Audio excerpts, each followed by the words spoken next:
नमस्कार, मैं डॉक्टर मुकुल खंडेलवाल आज आप लोगों को मलिक मोहम्मद जायसी का काव्य परिचय दे रही हूँ। महाकवि जायसी का जन्म सन 1493 ईस्वी में हुआ था। उनका मूल नाम मलिक मोहम्मद था, परंतु वे अपने उपनाम जायसी से ही विशेष प्रसिद्ध हैं।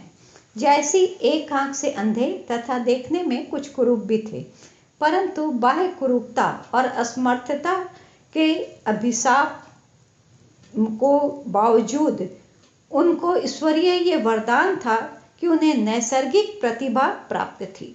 उनकी धर्म भावना अत्यंत व्यापक और उदात्त थी, जिसमें इस्लाम के सूफी मत का, संतों के हठ योग का और हिंदू वेदांत का सूक्ष्म समन्वय मिलता है।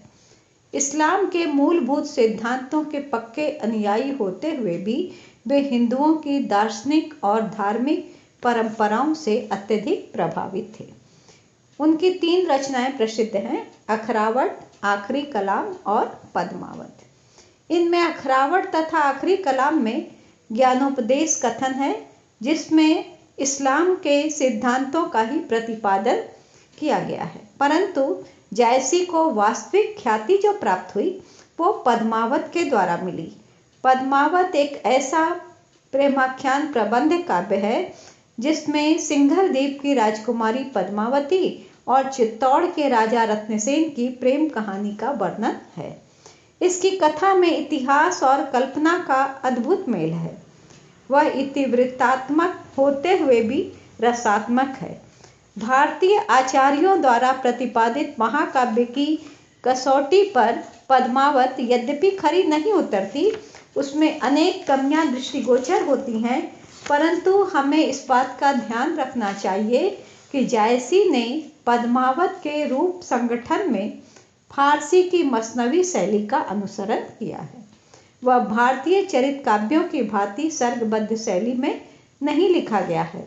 मसनवी शैली के अनुरूप होने के कारण जायसी ने पद्मावत के प्रारंभ में ईश्वर की वंदना, मलिक मोहम्मद साहब की स्तुति, तत्कालीन बादशाहों की प्रशंसा करने के पश्चात आत्म परिचय दिया है। उसके पश्चात मूल कथा का प्रारंभ होता है। कथा वर्णन में कहीं मसनवियों की शैली परिलक्षित होती है तो कहीं भारतीय महाकाव्यों की परंपरा का निर्वाह देखने को मिलता है। पद्मावत की भाषा ठेठ अवधी है। जायसी के पहले काव्य रचना में इस भाषा का प्रयोग किसी कवि ने नहीं किया था। सर्वप्रथम जायसी ने इस ठेठ बोली में विशालकाय महाकाव्य की रचना की। जायसी की अवधि जो लिखे हैं वो सबसे पहले इन्होंने ही इसका प्रयोग किया था, इसलिए तत्कालीन जनभाषा का इसमें प्रचलित रूप देखने को मिलता है। उसमें जहाँ तहाँ विदेशी शब्द भी हैं, जिन्हें कवि ने अवधि की प्रकृति के अनुरूप ढालने का प्रयत्न किया है। भाषा को सजीव बनाने के लिए उसमें लोकोक्तियों और मुहावरों का भी प्रयोग किया गया है। दोहे और चौपाई की शैली में लिखा गया अवधी भाषा का यह प्रेमाख्यान काव्य हिंदी में अपनी निराली स्थिति के कारण सदैव विख्यात रहेगा। महाकाव्य होने के कारण पद्मावत में मानव जीवन के विविध पक्षों का चित्रण मिलता है। प्रेम, विरह, मिलन, त्याग, तपस्या, जय, पराजय, मित्रता, छल, बैर, द्वेष, वीरता आदि अनेक विषयों और मानव मन की विविध भाव स्थितियों का इसमें चित्रण देखने को मिलता है। वस्तु वर्णन में भी कवि ने कमी नहीं की है। पद्मावत में नगर, युद्ध, भोज, नक्सिक, बारहमासा आदि के वर्णनों से जहाँ महाकाव्य के विशिष्ट लक्षणों की पूर्ति होती है, वहीं कवि की बहुज्ञता का भी प्रमाण देखने को मिलता है। रसों में श्रृंगार रस और वीर रस की प्रधानता है। संयोग श्रृंगार का विस्तृत वर्णन पद्मावती और रत्नसेन के जो प्रेम चर्चा है उसमें दिखाई देता है, और नागमती के विरह वर्णन में विप्रलंभ श्रृंगार रस का उत्कृष्ट उदाहरण देखने को मिलता है। वियोग श्रृंगार के उद्दीपन के रूप में पद्मावत का 12 मासा जो है वो पठनीय है। आषाढ़ मास में विरहिणी की दशा का वर्णन जायसी ने किस प्रकार किया, उसका एक उदाहरण मैं आपके सामने प्रस्तुत करती हूँ। चढ़ा अषाढ़ गगन घन गाजा, साजा बिरह धुंध दल साजा। वीर रस का चरम उत्कर्ष गोरा और बादल की लड़ाई में दिखाई देता है। जहां तक अलंकार की बात है, जायसी ने अलंकारों का प्रयोग एक समर्थ कवि के रूप में किया है। उसमें सर्वत्र स्वाभाविकता देखने को मिलती है। हाँ, कहा जाता है कि पद्मावत की सारी कथा जो है वो एक अन्योक्ति के रूप में है। कहानी के लौकिक पक्ष की अपेक्षा उसका अलौकिक या आध्यात्मिक पक्ष कवि को अधिक अभिप्रेत था।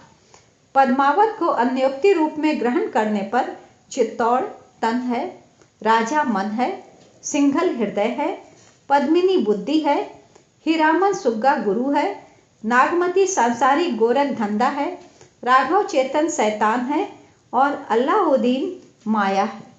मन रूपी रत्नसेन बुद्धि रूपी पद्मावती को पाने का प्रयास करता है। शैतान रूपी राघव चेतन एवं माया रूपी अल्लाउद्दीन मार्ग में बाधक बनकर आते हैं, परंतु रत्नसेन उन सब पर विजय प्राप्त कर अपने अभिष्ट तक पहुंच जाता है।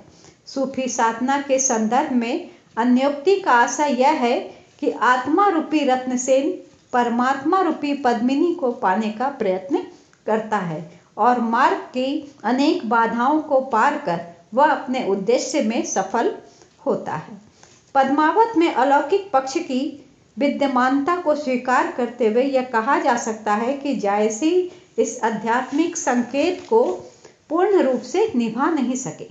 लौकिक प्रेम कहानी के प्रसंग में कभी कभी इस आध्यात्मिक पक्ष का रहस्यात्मक ढंग से संकेत मात्र दिखाई पड़ता है, परंतु यह एक प्रकार से सराहनीय कार्य ही कहा जाएगा, क्योंकि सूफी मतवाद के विस्तारपूर्ण आख्यान से प्रेम कथा का आनंद समाप्त हो जाता और पद्मावत के महाकाव्यत्व को अपार क्षति पहुंचती।